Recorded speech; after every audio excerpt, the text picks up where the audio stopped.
I want to tell you about a woman named Tressa Prisbrey, affectionately nicknamed Grandma Prisbrey. I didn't want to write her a letter. She's dead now and it's of no use to her. I'd rather do her the service of telling you about her life and work. You probably haven't heard of her unless you visited Simi, California, because she was never famous.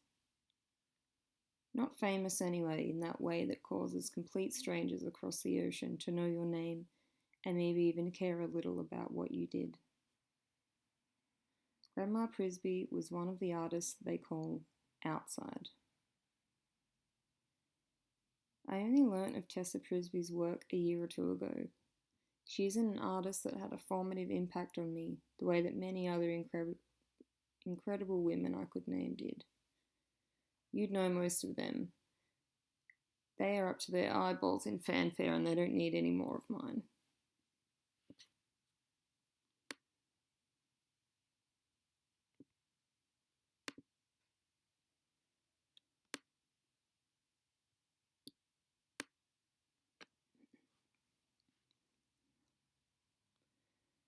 I only learnt of Tressa Prisbrey's work a year or two ago.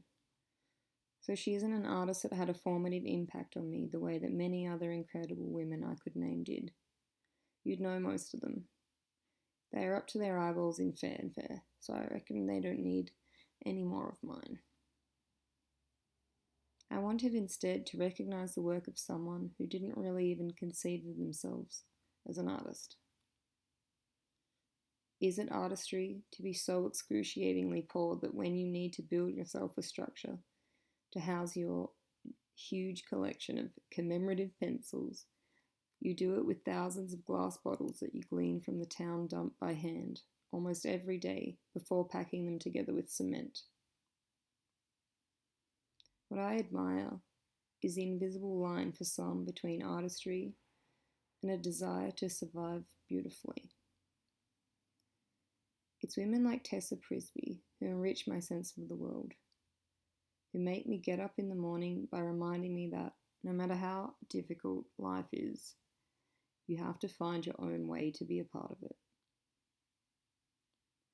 When you missed out on a childhood or find that you are wired up with some vital bits potentially missing, or maybe realize that you are existing under opposing ideological principles to the majority of your generation, sometimes everybody else is the last person you want to see. Some people are born to be winners, and some, maybe even you, are not. Grandma Prisbrey was not born to be a winner.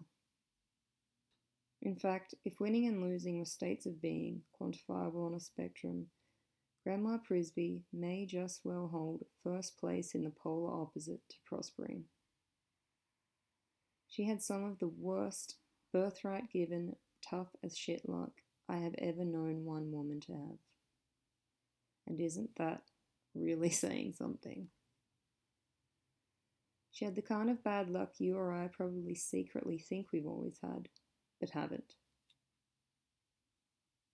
We've all had a taste of it, of course, but I know we haven't had the kind of luck Tressa Prisbrey had. Because there's luck so bad that we never see the ones who have it, because they're crippled before they ever make it out of the house.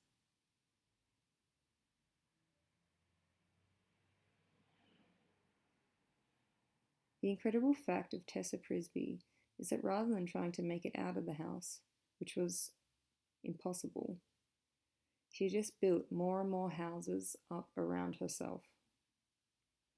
At 60, she thought, fuck it. Fuck luck, and built herself shelters constructed from the refuse of polite society. As confessional biographer Mary Carr puts it, I have a sense that whatever I have in this world, I crafted from my own clawing hands. And you know it gets to a point where you realize how many women have clawed their way, not even to the top, just up to the surface, bit by bit, up to where those with luck naturally congregate. Slowly and with great purpose, they build their firmament on the outskirts of the rest of the world. I'm decimated by the sincerity of those who lay out their traumas, their shitty luck, the way someone else in an alternate life lays out a picnic blanket. Those who do not possess the irony that poisons meaningful exchange. When you're barely surviving, there's no time for irony.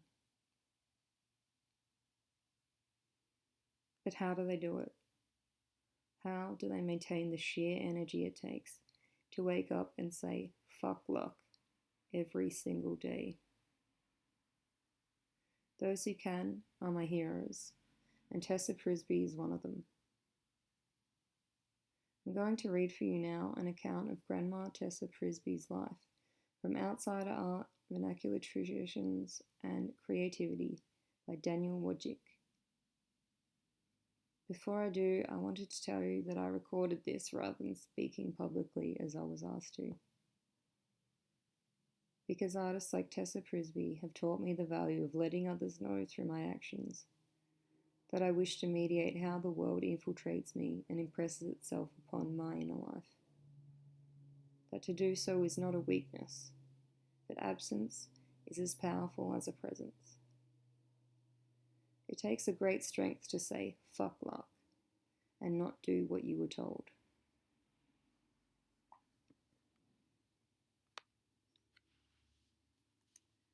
The relationship between creativity, suffering, and trauma is illustrated by the artistic endeavours of Tressa Grandma Prisbrey, perhaps the best-known female outsider artist in the United States.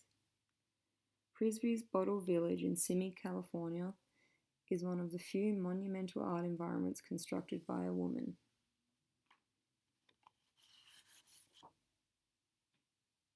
She has often been dismissed as a crazy, eccentric old lady.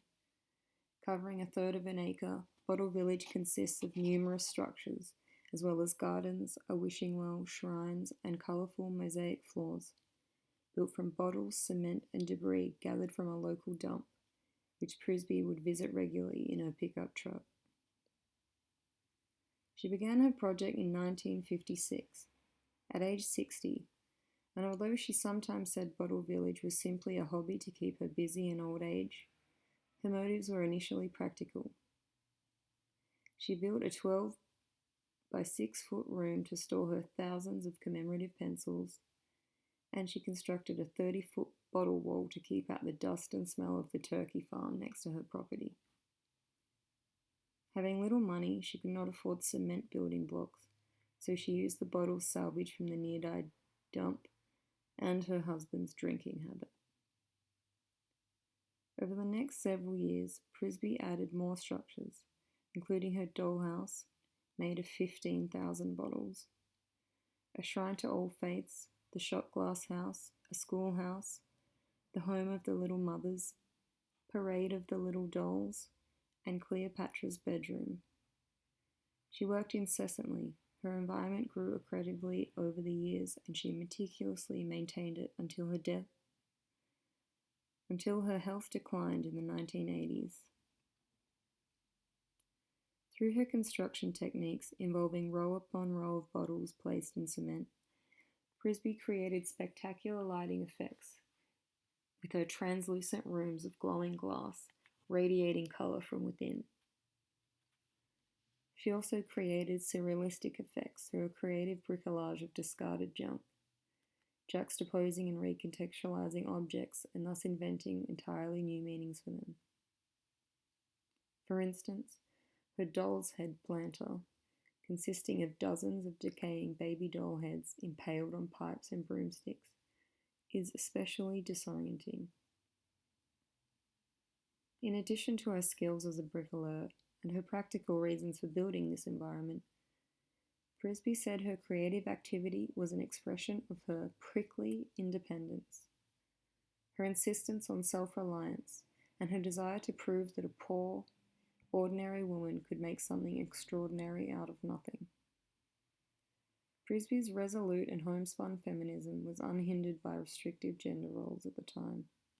She needed no man to help her create her environment, as she engineered and built the place by herself.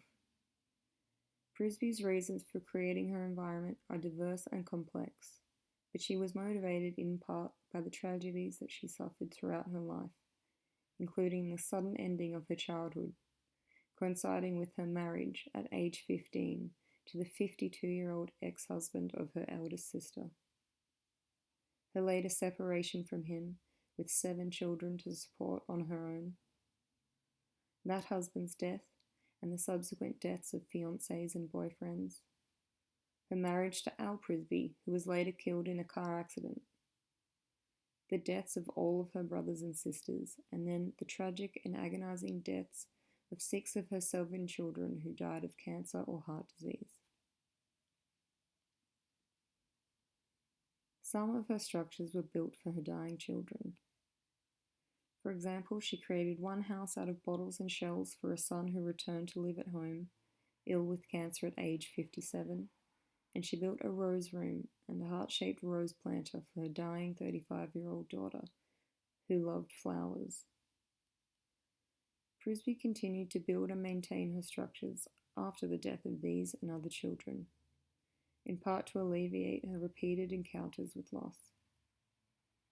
She had trouble speaking about the deaths of her children, but acknowledged that after my kids died, I kept building houses and it kept me from getting too lonely.